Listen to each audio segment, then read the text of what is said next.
What happens when one of the world's greatest engineering marvels begins to falter? The Panama Canal, a vital artery for global trade, is running out of water, and with it, its capacity to maintain its dominance.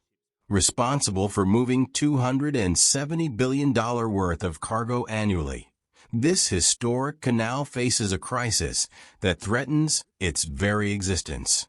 But as Panama scrambles for solutions, other nations are seizing the opportunity, vying to create the next great trade route. The race to replace the Panama Canal is heating up, with contenders from across the Americas stepping into the spotlight. To understand what's at stake, we need to revisit the origins of this marvel.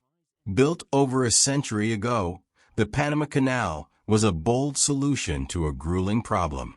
Before its construction, ships endured perilous journeys around the southern tip of South America, a route that added thousands of kilometers and weeks to their travel time.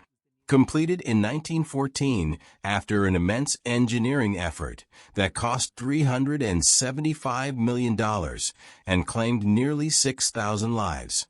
The canal quickly became the heartbeat of global trade, cutting travel distances and connecting the world like never before.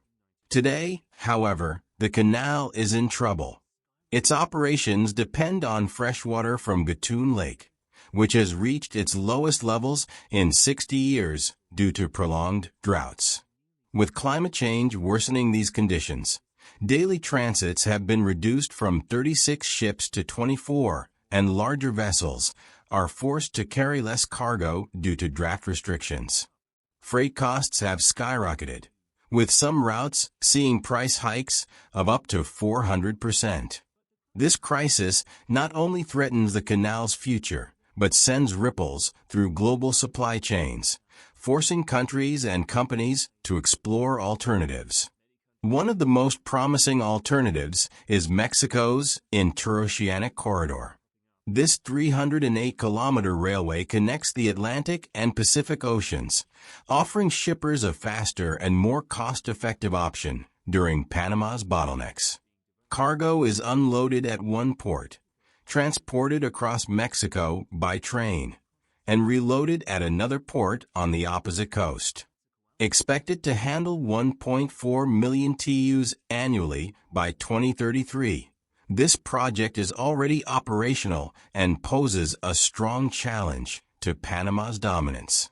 Meanwhile, Colombia is working on its own 240-kilometer railway to link its coasts, although the project faces environmental, financial, and logistical challenges.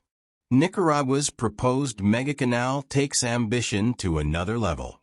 This $64.5 billion project would span 278 kilometers, making it 3 times the length of the Panama Canal and capable of accommodating the world's largest ships.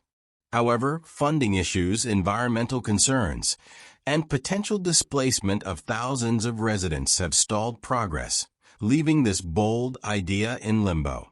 Other alternatives, including railways in Honduras and Panama's own land-based corridor, are also emerging, while even the Arctic's Northwest Passage is becoming a viable route due to melting ice. Despite these threats, the Panama Canal Authority isn't backing down. They've introduced water-saving measures, operational efficiencies, and a $1.6 billion reservoir project set for completion by 2030. These upgrades aim to secure the canal's future, ensuring it can meet global trade demands even during severe droughts. Financially, the canal remains robust, generating nearly $5 billion in revenue in 2024. The question now is whether these efforts will be enough to maintain its relevance in an increasingly competitive landscape. The future of global trade is shifting, and the Panama Canal finds itself at a critical juncture. As ambitious alternatives gain momentum and the canal fights to adapt, one thing is certain: the race to replace the Panama Canal is on, and the stakes couldn't be higher. With that said, thanks for reading, and until next time.